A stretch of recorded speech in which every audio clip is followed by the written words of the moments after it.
How many times has someone asked you how you're doing, and you answer by saying, I'm just so tired. And as you say that, I'm just so tired, you just think, oh my gosh, I keep saying this. It's so common. I find myself saying this so often, and it's really something that we need to pay attention to. It should come with those flashing signs that says, warning, warning, warning ahead, danger ahead. We need to do something about this, pay attention.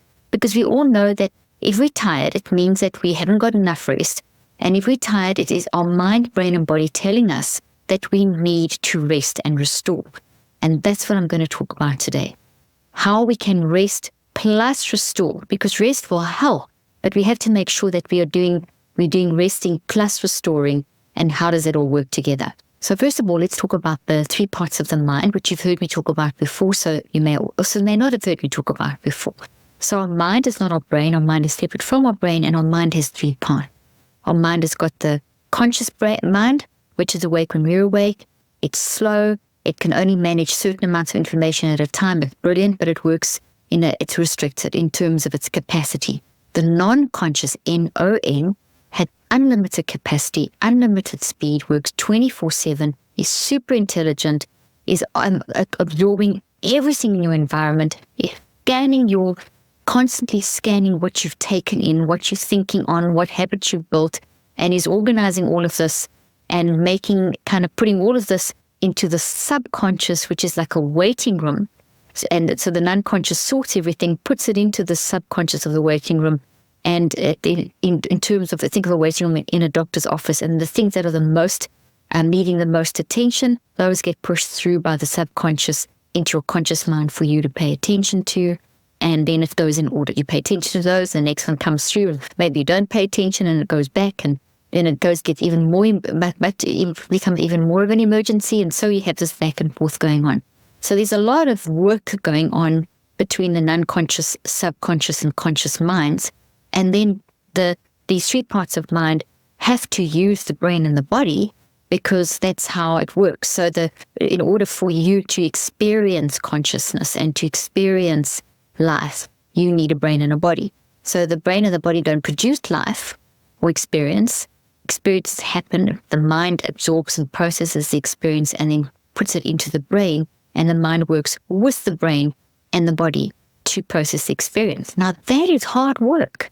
So all of life is going through this, and we're absorbing through the non-conscious mind. We're absorbing pretty much everything in our environment, and we're not consciously aware of that. Thank goodness our conscious mind can't handle that. But that's taking a lot of work, a lot of energy. It's very draining. The non-conscious takes in all this information and scanning, and it's neutralizing some, and it's putting some in the waiting room. And this is all a lot of energy that's going on between the mind, brain, body, the psychoneurobiology. And this is normal. We can handle this if we follow certain kinds of rules, and those rules are mind management and the things that I teach on this podcast, but also the rule of resting and restoring. Because all of that mind, brain, body, non-conscious, conscious, subconscious stuff really takes up a lot of energy and can make you very tired. So sometimes it's just because we haven't actually rested and restored properly that it's making us feel this tiredness. And that's the signal. We need to respond. We need to think, okay, I'm feeling tired all the time. I keep saying it. And there's a multitude of reasons why we can feel tired. But specifically today, I want to focus on helping you to understand, to do the most basic resting and restoring in your life, so that you can then, once you've got that under control, if you're still feeling the tiredness, then you need to dig a little deeper and see if it's maybe related to relationship or work or undealt with issues, and we've all got that too. But if you aren't physically resting and restoring, it's very hard to do that work, the other work, to find out, okay, done the rest and restore, I've got that going in my life, I'm doing it on a regular basis, but I'm still feeling this tiredness, so then there's some other issue that I need to work on. Okay, so without rest, you can't function well. We know that. And what's interesting is that then this non-conscious, conscious mind thing that I've just described, which takes up a lot of energy, it tires out the brain, the body, and the conscious mind. But the non-conscious mind never gets tired. So the non-conscious mind is this energizer bunny that just never gets tired. It's always on the go. And because it's so powerful, our conscious mind kind of tries to keep up with it, but it can't. the conscious mind has to take breaks. And that's why we sleep. That's why we rest. That's why we restore, why we have to regenerate, to give the conscious mind, the subconscious mind, and the body and brain time to rest and restore, so that it can keep up with an unconscious mind. And the unconscious mind knows that. You know it's deep down. So you get prompts from your unconscious telling you, hey, conscious mind, hey, brain, hey, body, you're tired. You need to rest. You need to rest and restore. Okay. So even when you've got good stuff going on, like, so even when maybe you're on holiday, or you're visiting friends or family, or you having a really just a great time, fun stuff too, constantly on the go, can make you tired. How many times have you been on holiday and you come back saying, gosh, I need a holiday from the holiday, because you were resting, but you didn't restore, so you still felt tired. So that's why we want to build both aspects in. Okay, so it's not just negative stuff that makes us tired, or working too hard, or doing too many things. It's also the fun stuff. So whatever we as a human process, the good, the bad, and the ugly, is going to make us tired. So we need to rest and restore. Okay. And this can be done in easy ways. And I'm going to give you some tips on how to do it. So, I mean, like, for example, just taking a minute or two every hour is unbelievable. A minute or two where if you can kind of just, watch, if you're working on your work from home, you work on your computer, or if you're working, whatever you do, if you can try and be aware of, okay, I see it's 10 o'clock now, it's 11, okay, I have to take a short break. You literally can just, don't have to move anywhere. You can stay at your computer, or you can stand up and stretch, or you can just stare out the window, or you can just close your eyes for a few moments. But 30 seconds to 2 minutes every hour, more or less, is just fantastic, and giving your conscious mind and your brain and your body a chance to just reboot. And then if you, after about 3 hours, it's a good idea to take a little bit longer, so maybe a 10 to 15 minute break. And you'll feel it. I mean, when you've been going for 3 hours, you will feel that. And you can do more, but this is like a minimum recommended that I know is going to help you start getting a bit of restoration, not just rest, but restoration, which is restoring, fixing. Think of restoring an old painting, or restoring furniture. It takes time, and you fixing it up and making it better, and that kind of, making it look beautiful. And there's all these different things you have to do with it. That's what restoring is. You're restoring back to an original state. And so if you can consistently take little breaks, like a 30-second to a minute every hour, 15 minutes or so every 3 hours, plus a few other tips that I'm going to give you, and get that, practice it for 63 days. Make it a neurocycle that you practice for 63 days, so you build it into a habit. You will be amazed at what it does just for your mental and physical health, and how much more clarity it adds to your mind. Because when you're tired, you feel depressed, you feel flat, you just feel things aren't great, and then it builds one thing on top of another, and then you start thinking, oh, everything's going wrong. And very often it's just related to you needing to rest plus restore. Okay, so I know that it's easier said than done. I'm very much aware of that, because I'm very much aware of leading a busy life, and just life is busy. Just technological age and that kind of thing is, it is difficult to do it. So it's easier said than done. And I mean, I know for myself, like, I love my work, and I can get so caught up, and before I know it, the 8 hours is gone. And if I haven't done the discipline, take a little 30-second to a minute break every hour, and 15 minutes every 3 hours, and that sort of thing. If I haven't done that, plus some of the other tips that I'm going to share with you, I tell you, the next day I do suffer, because there are days where I just flow through.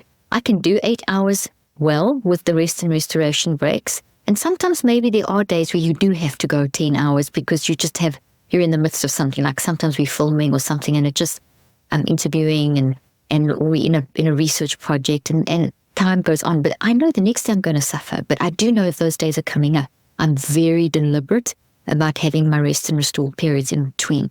So I'm not telling you, we are going to have days where we work more than 8 hours a day.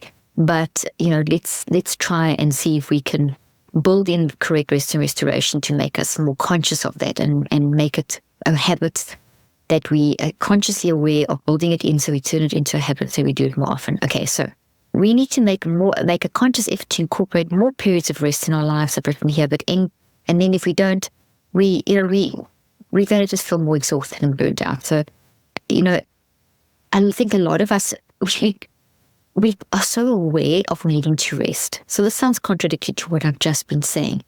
But we are so aware because they just look at social media and look at all the self-help books out there, and everyone's telling us to rest and self-care and that kind of thing. And, and it's so good. We do that, but we've got to make sure that we have the restore element in as well. So, for example, you may take a rest and say, okay, I'm going to watch my favorite show. I'm going to binge watch your favorite show on Netflix, and you lie in the bath, or you in front of the TV, or you whatever, wherever you watching, and you binge watch, and you take you resting. Aren't you resting? You binge watching Netflix. And then you just feel that you're just as exhausted as you stop, and you still feel so tired. So you've rested, which is good. You've done the first part. But why aren't you feeling restored? What is that missing element? So you binge watch, and then you still feel like you desperately need a break. And the binge watch didn't quite, work. Or you've been on that weekend break or that holiday, like I said, and you come back feeling as exhausted, even though you spent hours on the beach and gone for long walks in beautiful scenery. So you've rested, which is fantastic. So we need to add in that restore element. Okay, so what is the restore element? There's a distinction between the two. And I'm going to read the distinction to you so that I get it absolutely accurate. So it's very important that we make the distinction between resting and restoring, and to make sure that we incorporate both those elements.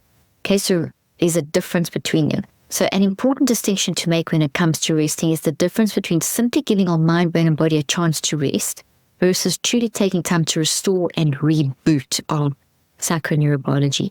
So rest is taking a break from what you normally do, the beach walk, the watching Netflix, the weekend away, the hanging out with your friends, etc. It's the resting.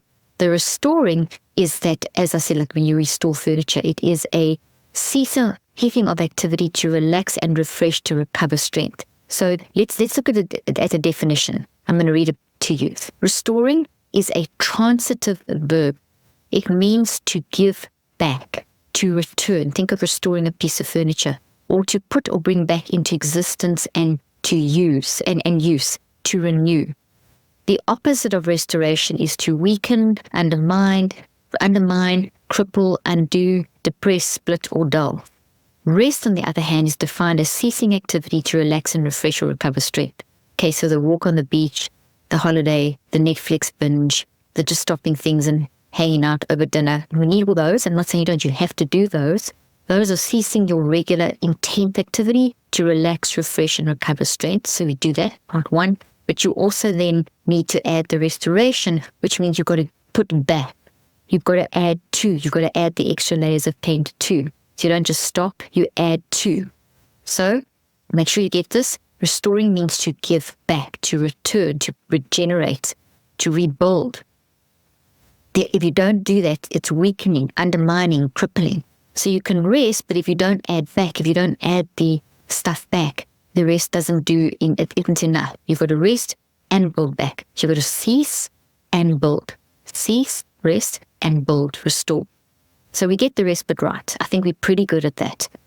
But we often miss the restore element. So for example, when we binge watched the Netflix show, or went to that exercise class, or had fun with the family and friends on vacation, we were resting, but not necessarily giving our mind, brain, and body a chance to truly restore. So because, for example, you may be doing that, but deep down you're still worrying about a family member, or work that you still have to do, or finances, or how this person's going to react to that person when you next get together. So you watching that show on that vacation, but at the back of your mind is still going, you're still worrying, you haven't ceased. So that's draining, that's not building. So you're resting, you've ceased from certain activity, but your mind is still doing stuff that it shouldn't be doing at that moment. It needs to restore. So instead of allowing our mind and brain to renew and restore and return to baseline, we were instead weakening, undermining, and undoing our rest, setting us up for failure in the future. You binge watch that show, but you're still worrying about that person. So you've rested, but you've undermined the rest because you didn't do the restore thing. You weakened. So you don't feel completely, you still feel tired. Okay, so some signs that this might be happening in your life are things like emotional changes. You might feel gloomier. That's a really good one to hang on to. You may feel more depressed and flat, like this underlying flatness, and that you may feel like you don't have as much joy in stuff anymore. You may feel like harboring anxiety. You may find that you get stuck in the past more easily, stuck in doing things like regret. You may be unable to enjoy the things that you used to love, like things that you just think, what? Just kidding. I used to just so great when I did this. So, what is, I don't feel quite that same intensity of joy and so on. And that's because the restore element isn't there. Brain fog's another one. You may have memory issues and cannot function as well as you used to mentally. And you can, but you just feel like it's not quite what it was. Relationship struggles, another one. You may notice you're a little bit more irritable, a little more cranky. You're taking things out on your loved ones more, and that's impacting your ability to truly connect with others. You may be feeling a bit more alone. So you're tired. So the effort that goes into connecting, which we so need to actually restore, we don't do because we are tired. So our relationships are suffering.